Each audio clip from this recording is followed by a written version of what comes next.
Hey y'all, it's Laura, and I have a really fun little project today. So this is a page kit from Click Kits, and they're combining with Spiegel Mom's scraps for a little Instagram hop, but I thought I'd show you a process video too of how to use a page kit, much like this, to create a layout. So this is what I was sent. I wanted to give you a rough idea of what I had to start with. I have a handful of embellishments, few butterflies and animals, a couple of words and a frame. I have a little bit of twine. I have some stickers from Fancy Pants that I cut up so that would be easier to just place them on the page where I want them.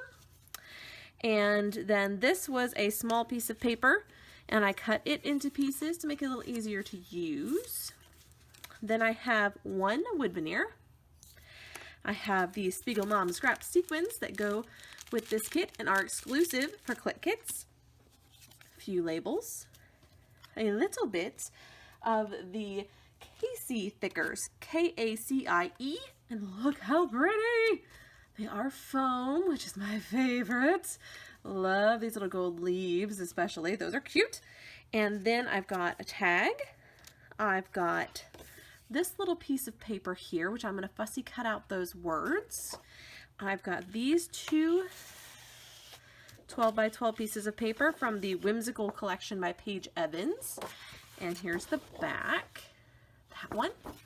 And then the second one is this lovely polka dot with a green background. So I am going to play with this. We're going to do a quick process video. And I thought I'd just give you a little sneaky peek of what I was playing with. This is kind of how I make page kits as well. Now, I don't make a bunch in advance. If I'm making a page kit, it's for right now. Because while I'm making the page kit, I get all these ideas in my head. And I didn't make this one. This one came from Spiegel Mom Scraps and Click Kits. They dealt with all that. But this is pretty much what I like to work with. And let's see what I can make. So as it turns out, I can make quite a few pages from a one-page kit. So I've got 6 photos here for this first page, and several of them are 2 by 3, and one is 3 by 4. I think it's just one that is 3 by 4. And the reason I'm using such small photos, I don't normally do that. I typically use just multiple 3 by 4s or 4 by 6 photos. I don't normally go for the really tiny ones, but in this case, it was very important to me to get them all on one page.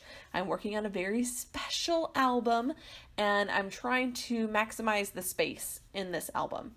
So I'm wanting to use this hexagon paper, and I'm thinking very carefully about where these photos are going to go, how I'm going to set this up, and while I don't have the whole thing planned out even in my head at this point, I do have a general idea of what I have in mind, and that is I want to create some clusters around the photos so that each of the photos would have their own little cluster, and that would be the basic design of this layout. So I started with this bottom border, and I've just carefully cut this out so that at the left side it ends with a bit of a floral motif.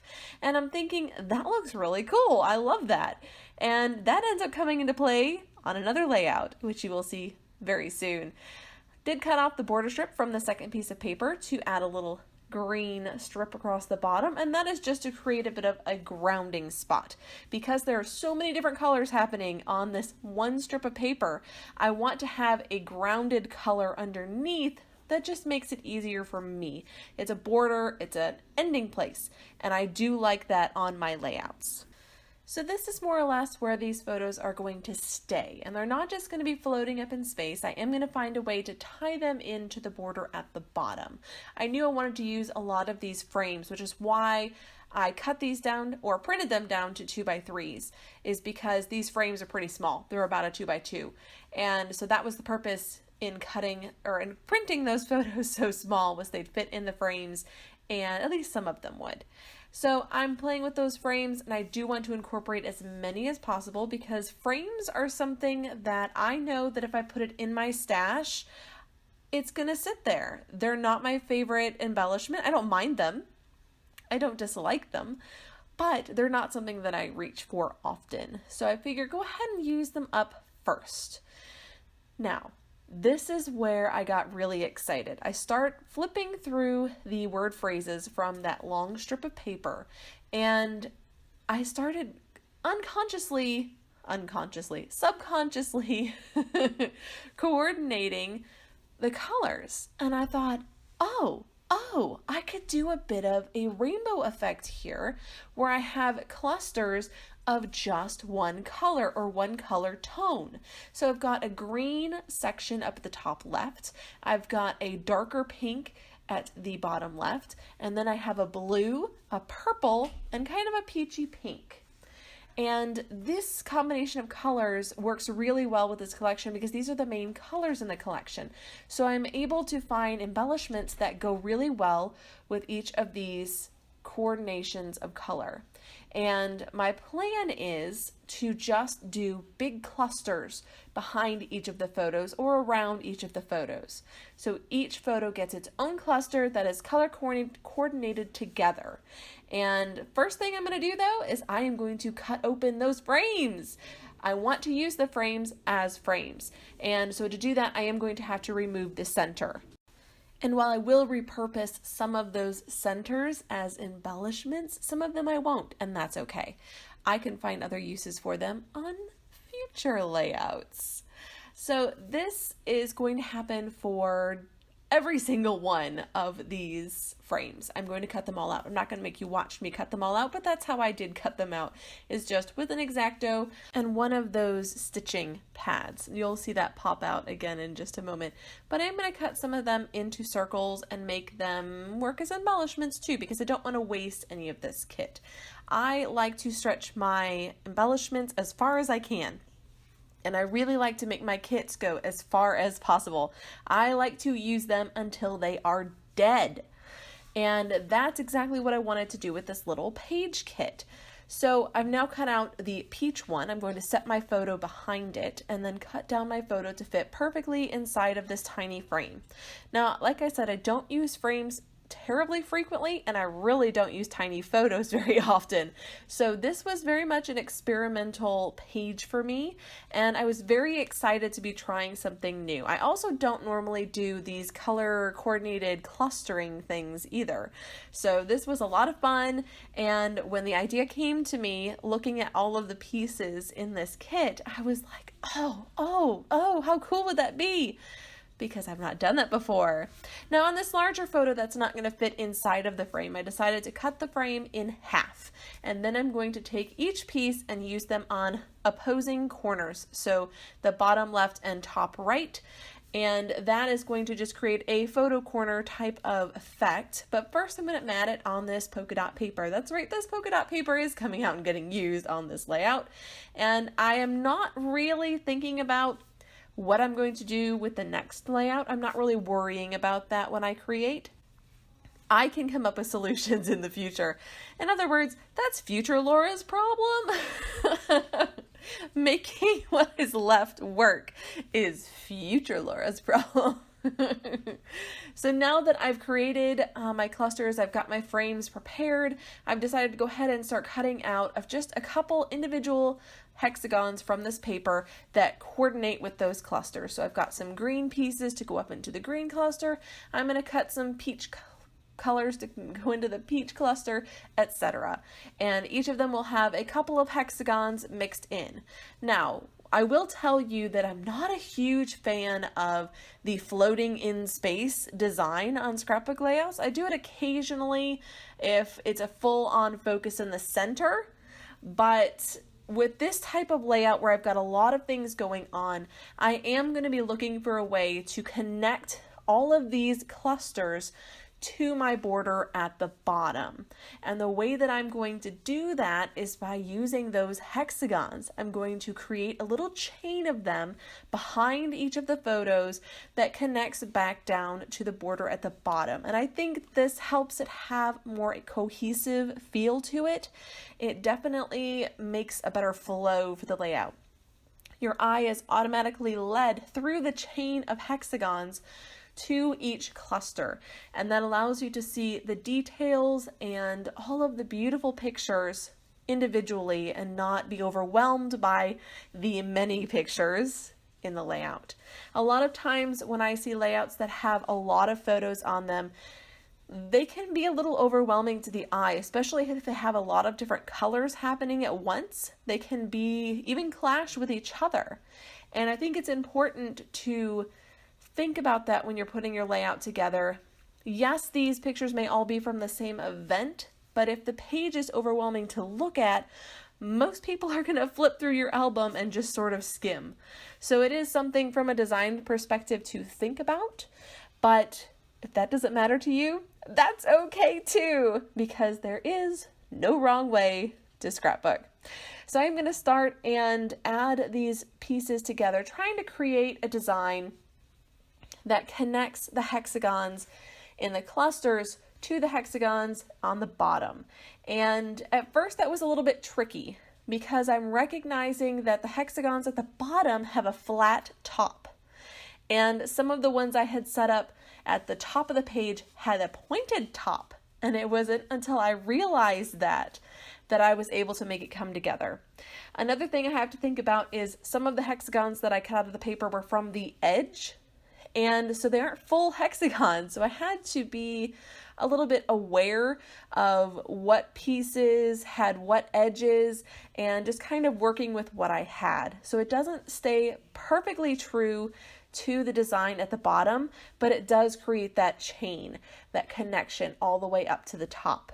Now, I'm not going to show you all of the fussing, and there was a lot of fussing with these individual clusters. I left in enough to kind of give you an idea of what I was going for, and things do change as I move along. Sometimes I think, oh, well, maybe I can get away with this little pop of pink in this blue cluster, and maybe I can get away with a little pop of pink in this green cluster. So that plan sort of changed as I continued through the layouts. I did want to use as many of these floral hexagons as I could though, because I love them and because they do help the two separate clusters relate to each other. Like the one at the top has green and some of that peachy pink. And so that will help lead the eye and for it to make sense to transition from one cluster to another. I am going to mat all of these larger photos with that polka dot paper. I really like that polka dot paper and it makes a big comeback on a future layout. So now that I've got everything more or less glued down, I think I have a few extraneous pieces not quite attached. And I really want to focus down here on the bottom left. This is my main focal image. It is a picture of my beautiful mother and all of my kids. And my beautiful niece as well. So this is Mother's Day, and we do celebrate my mother as much as possible on Mother's Day because we really, really appreciate her. And so I wanted to use this butterfly because it's multicolored, and down here at the bottom, we have multicolored hexagons. So I thought that would be good to tuck that little multicolored piece in with the multicolored area in hopes that it made a little more sense in that position. I'm going to pull off the word pretty, and I wasn't sure what I was going to do with that. My first thought was to do pretty good day, as in Mother's Day was a pretty good day. We had a lot of fun together. We like to see each other. We do see each other pretty often because I do live very close to my family. Very thankful for that. But this is Mother's Day. It's a special day, and I wanted to kind of note that this is a pretty awesome day that we get to spend all together because we don't get to see each other every week. It's, at least once a month usually we'll see each other. And I'm pulling in some Pink Fresh Alphas because I thought this white would really pop off of that bright background. And it does pretty well.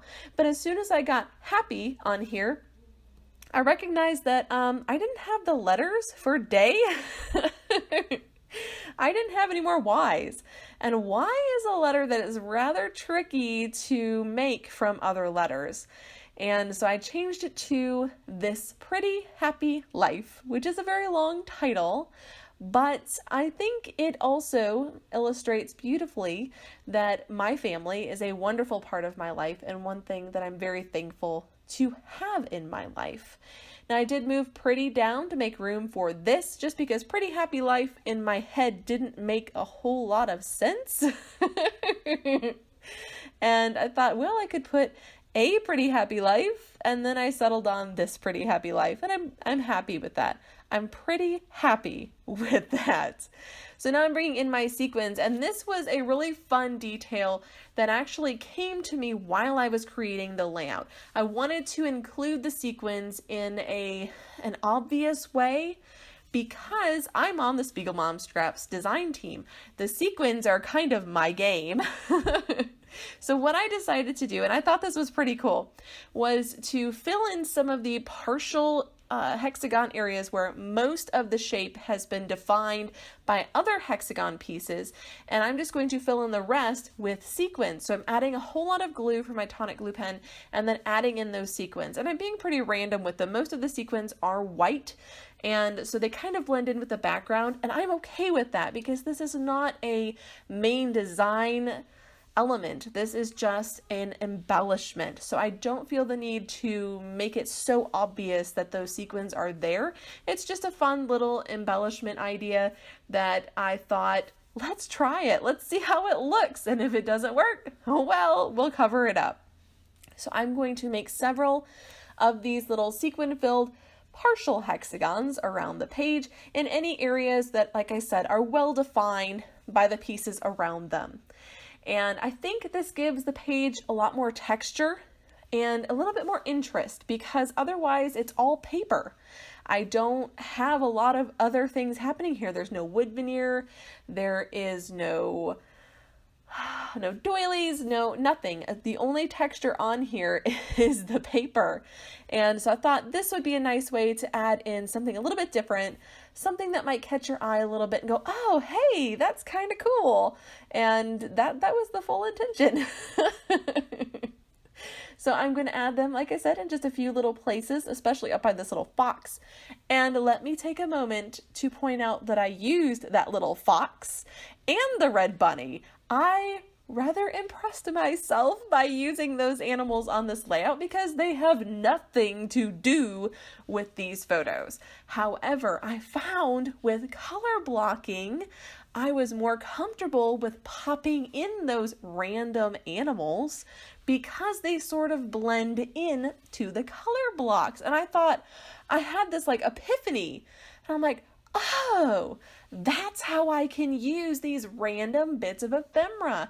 By clustering them into color blocks, it makes it so much easier. They just don't stand out as much as they would on a mixed color layout. If I had my one photo and, let's say, florals all the way around in multiple colors, and then tried to pop a fox on there, that fox is going to stand out a lot. And so I thought this is a great way to get those used. Now to finish off this layout, that's right, we're almost done. I added some pale gold Nouveau and just little splattery type drops all around the page. And now that that's finished, let's see what else I made. So exciting! So I've had a lot of people ask me, well, what do you do with your paper scraps? So after that last layout, I have several partial pieces of the hexagons paper, and then I have this circles paper. And my answer to that is I make more layouts. I don't keep paper scraps. If I have a pattern I really like, I will cut it into Project Life cards. And even if these only get used as a backer for my Project Life, like maybe a 3x4 and a photo together, that's okay, it's still getting used. What doesn't fit in this format, I chuck. The reason I do that is because I don't want to have a box full of scraps that I feel like, oh, look at this stuff, I should use it, and it makes me feel guilty. So don't do that. I'm going to use this up to the best of my ability. One of the things I've done here is I have paper pieced these together in little floral type clusters. So I've got one whole one that I had left already in the scraps that was left. I have one that I pieced together with extra little colors here, and then I have a few scraps here, and I'm going to make a layout.